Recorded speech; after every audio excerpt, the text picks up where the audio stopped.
Hey friends, Sean from Draft Therapy here, and on today's review for you, finally a beer as black as my heart.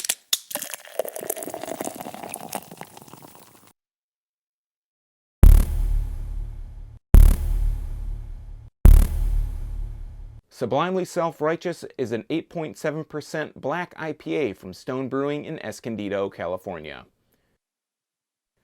Believe it or not, there was a day years and years ago when I wasn't really into IPAs, I preferred darker beers, and then I found this, Sublimely Self-Righteous, the black IPA from Stone Brewing.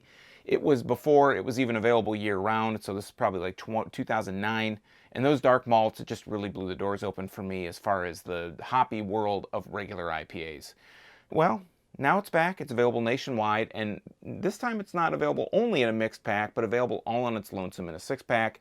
So I'm excited to give this one a try. Let's take a look at the label, we'll get it into a glass. But first I'd like to thank my executive producers Ryan Berry, Eric Latowski, Brian Kramer, Zach, and Cam Freeman for helping bring this review to you today. If you'd like to become a producer, help out the channel, or maybe just buy me a beer, take a look at my Patreon at patreon.com/draft_therapy, where you can get early access to these videos, exclusive patron-only live streams, and a few other special perks available only to patrons. So, starting at the top, we've got the white gargoyle on the bottle cap, on the black bottle cap. If we look at the front here, it has the white gargoyle, stark contrast to the black label or the black beer behind it. It says Stone in blue, Sublimely Self-Righteous Black IPA. Again, it's 8.7% alcohol by volume. This is 12 fluid ounces. And I like the way the gargoyle is just kind of looking off in the distance. On the side, it says Ale, brewed and bottled by Stone Brewing in Escondido, California, and Richmond, Virginia, made in the USA. And then if we turn it around to the back, it has basically the history of Stone Sublimely Self-Righteous Black IPA. It says it was first brewed briefly in 2007 as Stone 11th Anniversary Ale. It was an instant hit. They loved it. They put it away for some reason. They decided to bring it back, and now we have it again. It's come out in those mixed Stone packs. On the bottom it says leavenoStoneUnturned.com, and then it has stonebrewing.com/sublimely. Has their social media information, a hashtag you can use, and the government warning. It says enjoy fresh. And speaking of enjoying fresh, this was bottled on December 29th, 2020. It says enjoy by April 28th, 2021. So let's go ahead and I'm going to grab my IPA glass, usually reserved for New England style IPAs, but today it's going to be a black IPA. And we're going to go ahead and crack it and get a nose on the bottle. And setting that to the side here. Let's get a nose on the bottle. Getting a really nice kind of resinous, piney, hoppy aroma. It's really all I'm picking up, at least out of the bottle. So let's go ahead and pour it. Really dark out of the bottle. It's a little bit kind of light cola colored, somewhat see-through. It's going to pour over here. It happens sometimes. So, anyways, looking at it, pouring this horribly, getting a massive amount of head. Really off-white head, not really that dark considering how dark the beer is. Really compact bubbles. Looking at the overhead again, it's just kind of off-white a little bit. Let's hold it up to the light here. And it's kind of, it's a bit of a caramel, dark caramel color. I'm going to get a towel and wipe this up. All right, I'm back. Did I mention that I only bought a single of this? Yeah, I have all this stuff going on in here. You don't care, but distracting noises I've never heard before. Anyways, head's still hanging around. We still got about 3 fingers worth of head. On top of it, I feel like I'm losing my voice, but let's put a nose on the glass here. Yeah, just again, getting a little bit of that piney, resinous kind of bitter hop aroma to it. I do want to say there's this undertone of this dark malty kind of aroma. So let's go ahead and try it out, even though I got that little sip, but we'll talk about it in depth here. So cheers.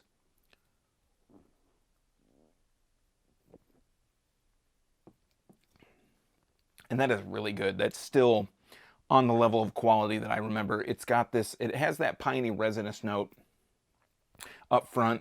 That's what you're getting actually at the beginning and in the middle and at the end, but in the middle also, it's surprisingly sweet. Like I wouldn't have expected that this would be, and it's been years since I've had this the last time. I don't remember it being so sweet, and that's not a bad thing. I actually think it really helps balance out that flavor. So you have a lot of that piney hoppiness, but you also have this sweet citrusy kind of flavor in there right in the middle. It's like the the bitterness is like two peaks, and the sweetness in the middle is the valley, and it just balances it out. It kind of brings everything, compresses everything down, and gets you a nice kind of solid, rounded flavor. Let's give it another shot here.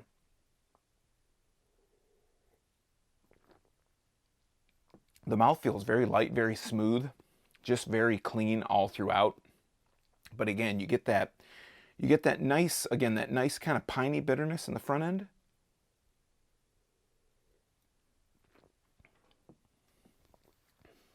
That sweetness actually is a bit of a kind of a citrusy, orangey sweetness, and then because that sweetness, that citrus sweetness is so well, established in there, that's actually, it kind of carries out this citrus kind of bitter, hoppy bitterness on the tail end, and you're left with the flavor that you're left with after all that, after the mouthfeel and after the swallow and after all the, all the hoppy bitterness, the piney bitterness up front, and that citrus sweetness and the citrus bitterness. The aftertaste you're left with is this just another big punch of piney resinous kind of flavor, like just really piney, and it just, you run this range of emotion, a range of flavor, I guess, from having that piney, that citrus sweetness, that citrus bitterness, and then the piney bitterness again to round out the flavor. It's just a really good overall, really well-rounded beer. Being a Stone IPA, again, it has that really kind of trademark Stone bitterness to it. I can't think of a Stone beer recently that doesn't have just this specific citrus slash piney, strong, sharp, really super sharp, like razor sharp bitterness on the tail end, on the finish. And it carries out through this, it carries on with this beer on Sublimely Self-Righteous. Again, I remember drinking this years and years ago, 10 years ago probably, and it really opened my eyes to IPAs, and it still does that. It just puts this different spin. I think the sweetness, that citrusy sweetness, you also get a bit of a malty sweetness in there as well. And I'm self-professed, if I could even say it, self-professed lover of malty IPAs. So this kind of touches that a little bit. It's more got that kind of citrus sweetness, that malty sweetness, that citrus kind of bitterness, and that piney, just sharp, again, razor sharp piney bitterness on the tail end. Something that Stone has maybe gotten away from a little bit, but that's when I always think of them. Any other IPAs, I think of that really sharp piney bitterness. And yeah, this is still something to pick up. It's been a few years since it's been out last time, but I think it's one, if you've never had it before, or if you were a fan before, with all these different new styles, all these fruity IPAs and these really smooth IPAs, this is still very smooth, but I think it's one that you should go back and revisit, because I still think it really has a lot to offer that you don't find in a lot of other IPAs these days. All right, friends, that has been Sublimely Self-Righteous from Stone. Have you had this one lately? Have you had it before? If not, what was the beer that really opened your eyes to the world of IPA? Let me know in the comments down below while you're down there. If you like beer, you might want to subscribe and click that bell, because I'm here talking about beer twice a week on Tuesdays and Thursdays. It's all for free for viewers just like you.